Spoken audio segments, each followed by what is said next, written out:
Cette semaine, c'était la Star Wars Celebration au Japon. Quelles étaient les annonces qu'il ne fallait pas manquer concernant l'univers Star Wars? On parlera également des autres actualités pop culture tombées cette semaine. Bref, ne perdons pas plus de temps et voyons ça tout de suite. On commence donc avec les annonces concernant l'univers Star Wars de manière générale, et notamment le cinéma, puisqu'on a appris que certains films étaient toujours en préparation. C'est notamment le cas pour le film réalisé par Taika Waititi, à qui l'on doit notamment les deux derniers films Thor ou encore le film Jojo Rabbit. Autre film toujours en préparation, c'est celui de Charmin Obaid Chinoy, qui serait normalement une suite à l'ascension de Skywalker avec le retour de Daisy Ridley dans le rôle de Rey. À noter que pour ce film, il était censé être le prochain film Star Wars à sortir. Finalement, ce ne sera pas le cas, même si visiblement il est toujours en préparation. Autre film toujours en préparation, c'est celui de James Mangold, à qui on doit notamment le film sur Bob Dylan dernièrement ou encore le dernier film Indiana Jones. Et dans ce cas-là, ce sera un film sur l'origine des Jedi et de la Force. Autre projet toujours en préparation, c'est la trilogie réalisée par Simon Kinberg, à qui l'on doit notamment certains films X-Men. Cependant, la grosse annonce de cette Star Wars Celebration, c'est celle concernant le prochain film Star Wars à sortir après The Mandalorian et Grogu. Ce sera Star Wars Starfighter. C'est prévu pour le 28 mai 2027, date américaine. Ce sera réalisé par Sean Levy, à qui on doit notamment le dernier film Deadpool. Et Ryan Gosling aura évidemment le rôle principal. Il s'agira, comme le nom l'indique, d'un film basé sur des pilotes. Ça se déroulera 5 ans après l'ascension de Skywalker et le tournage est prévu pour cet automne. On a parlé justement de The Mandalorian et Grogu, justement on a eu du nouveau pour ce projet. D'abord on a eu un nouveau logo pour le film prévu pour mai 2026. On a également eu le droit à quelques confirmations, notamment que Zeb, vu dans Star Wars Rebels et qui avait fait une petite apparition dans la 3e saison de The Mandalorian, sera dans le film. On a aussi appris que l'actrice Sigourney Weaver sera bel et bien dans le projet et elle devrait y jouer une pilote. On a également eu un premier visuel pour Rota le Hutt, incarné en VO par Jeremy Allen White. Sachant que sur place, ils ont eu le droit à un teaser, mais nous, on n'a encore rien eu. Croise les doigts pour avoir au moins des images prochainement. L'autre belle annonce de cette Star Wars Celebration, c'est celle concernant une nouvelle série d'animation qui sera basée cette fois-ci sur Dark Maul. Ce sera donc la prochaine série d'animation proposée par Lucasfilm, du moins une série d'animation importante. Ça s'appellera Maul Shadow Lord et ce sera donc basé sur le Seigneur Sith. C'est prévu pour 2026, ça se déroulera entre The Clone Wars et Rebels, sachant que c'est la période où on ne sait pas grand-chose sur le personnage qui devrait tenter donc de relancer son syndicat du crime tout en formant une nouvelle apprentie. On a donc extrêmement hâte pour cette série, rendez-vous l'année prochaine. Même si, petite déception, on espérait une série basée sur les clones qui ferait suite à The Bad Batch, parce qu'on n'a pas de fin à cet arc de révolte des clones, à voir si ça arrivera un jour. Également, concernant une série d'animation, c'est celle pour enfants, Les Aventures des Petits Jedi, qui reviendra pour une 3e saison cet automne.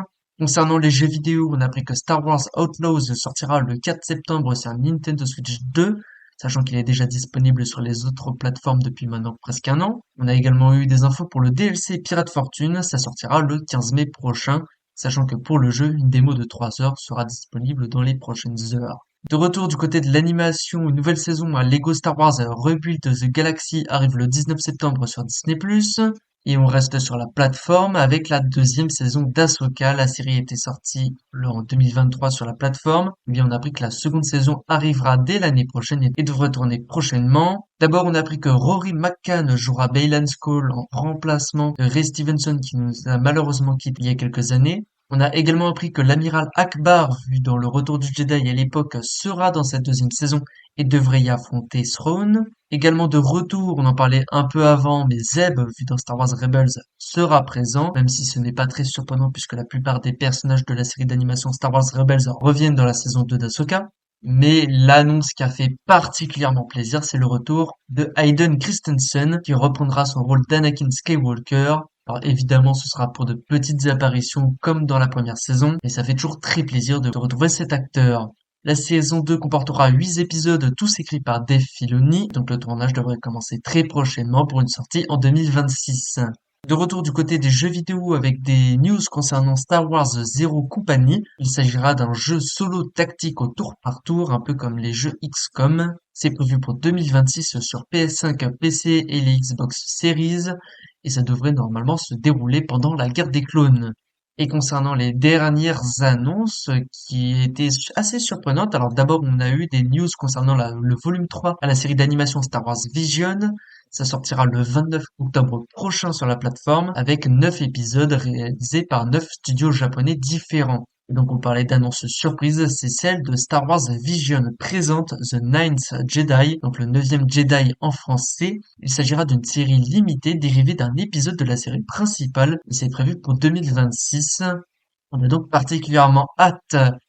Enfin, on termine avec la Star Wars Celebration puisqu'on sait où se déroulera la prochaine édition. Ce sera dans 2 ans, en avril 2027, du 1er au 4, et ce sera donc à Los Angeles. On passe du côté des actualités plus classiques. D'abord, une mauvaise nouvelle concernant Netflix, puisque la plateforme va augmenter ses prix en France. L'abonnement standard passera à 15 euros, celui avec pub à 8 euros et le premium à 22 euros, d'augmentation donc d'à peu près 2 euros pour chacun de ces 3 abonnements. Du côté de DreamWorks, on a appris quel serait l'un des prochains films du studio. Ça s'appellera Forgotten Island et ça devrait sortir vers septembre 2026. Il s'agira d'un film original non tiré d'une licence ou d'un livre préexistant et ce sera une sorte de comédie d'aventure basée sur la mythologie philippine. On espère une qualité semblable à celle du robot sauvage sorti l'année dernière.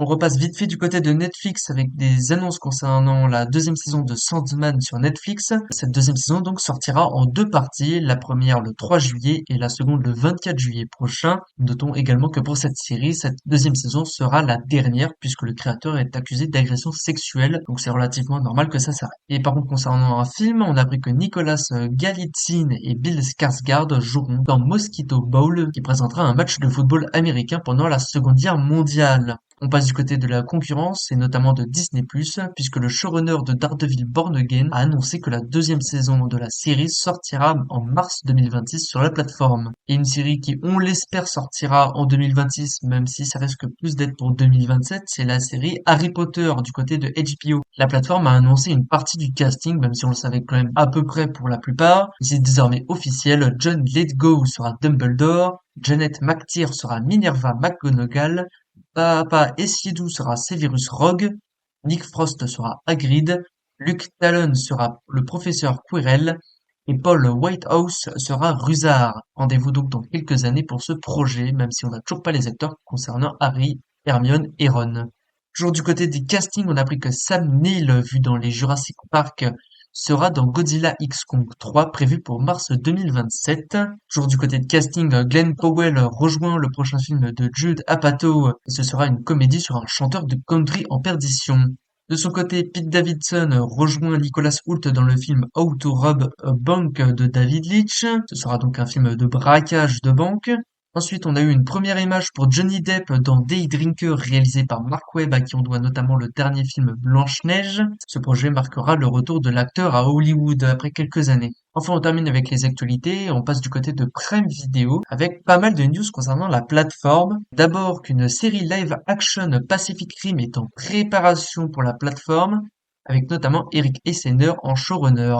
Toujours du côté des séries, la plateforme a annulé les séries Citadel Diana et Citadel Honey Bunny. Ces séries étaient des spin-offs à la série principale Citadel qui était un énorme projet mais qui avait un peu flop comme c'est donc ces 2 spin-offs, des spin-offs qui étaient réalisés par des studios étrangers. Sachant que concernant Citadel, la deuxième saison devrait sortir en 2026, même si ça risque d'être un sacré flop.